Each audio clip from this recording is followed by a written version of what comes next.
বন্ধুসকল, আজি আপোনালোকক মোৰ অতি গুৰুত্বপূৰ্ণ ভিডিঅ' এটিলৈ স্বাগতম জনাইছোঁ। আজিৰ ভিডিঅ'টিত আমি আলোচনা কৰিম তেজত ট্ৰাইগ্লিচাৰাইডৰ পৰিমাণ বৃদ্ধি পালে ঘৰুৱাভাৱে আমি কিদৰে এই ট্ৰাইগ্লিচাৰাইডৰ পৰিমাণ কমাব পাৰোঁ।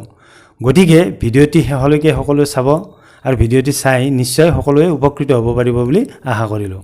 এতিয়া আমি কথা পাতিম ট্ৰাইগ্লিচাৰাইডনো কি।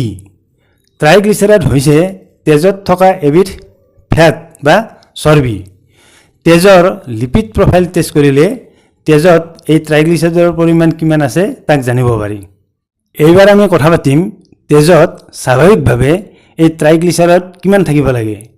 আচলতে প্ৰতি ডেচিলিটাৰ তেজত 150 mgতকৈ এই ট্ৰাইগ্লিচাৰাইড কমকৈ থাকিব লাগে। কিন্তু যদিহে প্ৰতি ডেচিলিটাৰ তেজত 150 mgৰ পৰা 199 mg থকা হয় তেতিয়া বৰ্ডাৰ লাইন হাই বুলি ধৰা হয়।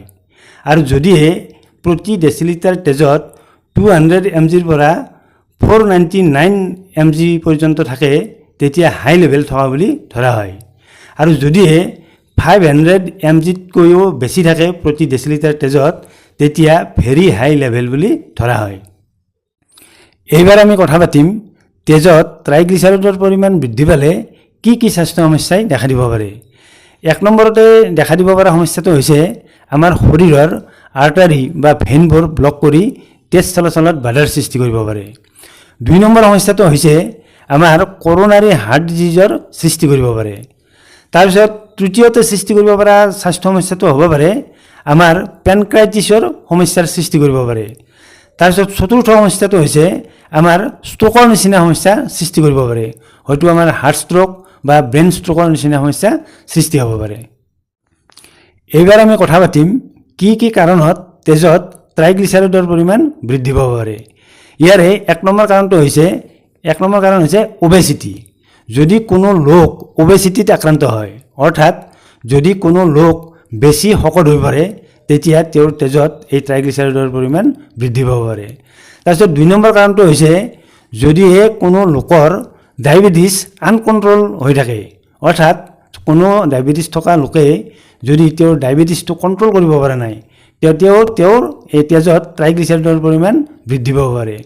তাৰপিছত 3 নম্বৰ কাৰণটো হৈছে যদিহে কোনো লোকৰ লিভাৰ বা কিডনীৰ কোনো অসুখত ভুগি আছে তেতিয়াও তেওঁৰ তেজত এই ট্ৰাইগ্লিচাৰাইডৰ পৰিমাণ বৃদ্ধি পাব পাৰে। তাৰপিছত 4 নম্বৰ কাৰণটো হৈছে যদিহে কোনো লোকে বেছিকৈ খাদ্য গ্ৰহণ কৰে, বিশেষকৈ কাৰ্বহাইড্ৰেট জাতীয় খাদ্য যদি বেছিকৈ গ্ৰহণ কৰে তেতিয়া তেওঁৰ তেজত এই ট্ৰাইগ্লিচাৰাইডৰ পৰিমাণ বৃদ্ধি পাব পাৰে। তাৰপিছত 5মটো কাৰণটো হৈছে যদিহে কোনো লোকে ষ্টেৰইড জাতীয় মেডিচিন দীৰ্ঘদিনৰ বাবে ব্যৱহাৰ কৰে। তাৰপিছত 6ৰ্থ কাৰণটো হৈছে যদিহে কোনো লোক হাইপথাইৰয়ডিজমত আক্ৰান্ত হৈছে। তেজত ট্ৰাইগ্লিচাৰাইডৰ পৰিমাণ বৃদ্ধি পোৱাৰ আন এক মুখ্য কাৰণ হৈছে যদিহে কোনো লোকে নিয়মীয়াকৈ মদ্যপান কৰে। এইবাৰ আমি কথা পাতিম তেজত ট্ৰাইগ্লিচাৰাইডৰ পৰিমাণ বৃদ্ধি পালে ঘৰুৱা উপায়ে কিদৰে কমাব পাৰি। ইয়াৰে 1 নম্বৰ উপায়টো হৈছে ৱেইট লছ। ৱেইট লছ মানে হৈছে যদিহে কোনো লোকে তেওঁৰ বডি ৱেইট বেছি হোৱাৰ বাবে বা ওবেচিটিত ভুগি থকাৰ বাবে যদিহে তেওঁৰ তেজত ট্ৰাইগ্লিচাৰাইডৰ পৰিমাণটো বাঢ়ি গৈছে তেতিয়া তেওঁৰ শৰীৰৰ ওজনটো কমাই ল'ব লাগিব।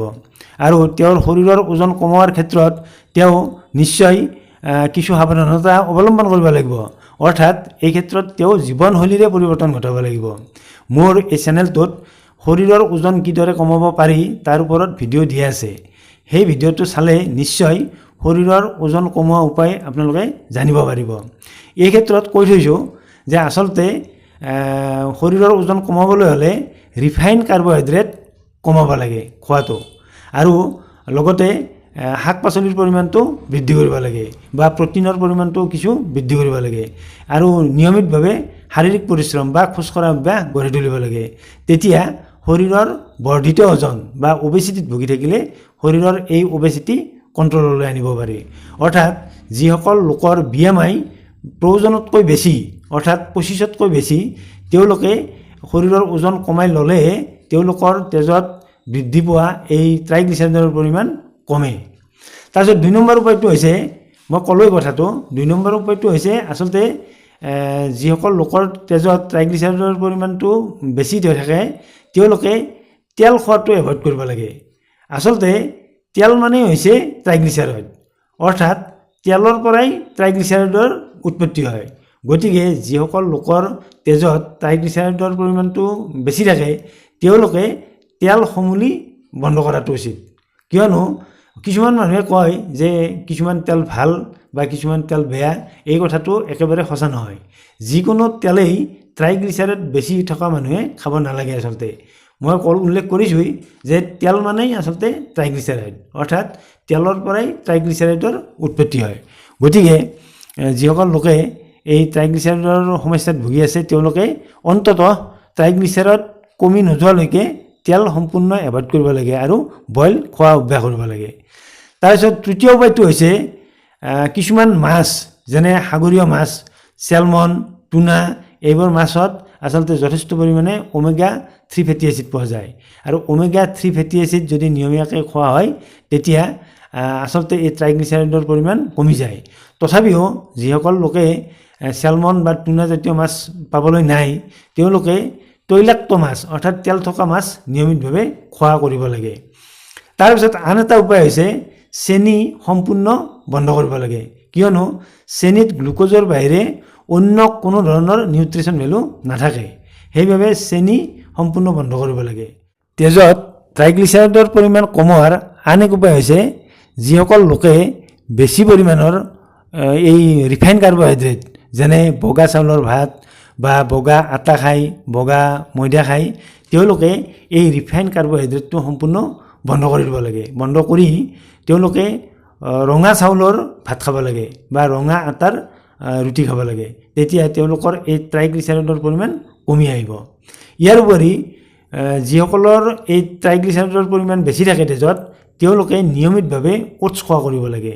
আচলতে ৰাতিপুৱা যিটো ব্ৰেকফাষ্ট কৰা যায় সেই ব্ৰেকফাষ্টটো আচলতে ওটছৰ হ'লে বেছি ভাল হয়।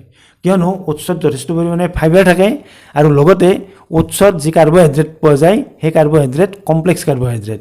গতিকে কমপ্লেক্স কাৰ্বহাইড্ৰেটৰ পৰা ট্ৰাইগ্লিচাৰাইড খুব কমকৈহে উৎপন্ন হয়। গতিকে এইখিনি নিয়ম যদি পালন কৰা হয় তেতিয়া নিশ্চয়কৈ তেজত বৰ্ধিত এই ট্ৰাইগ্লিচাৰাইড অতি সোনকালে কমিব বুলি আশা কৰিব পাৰি।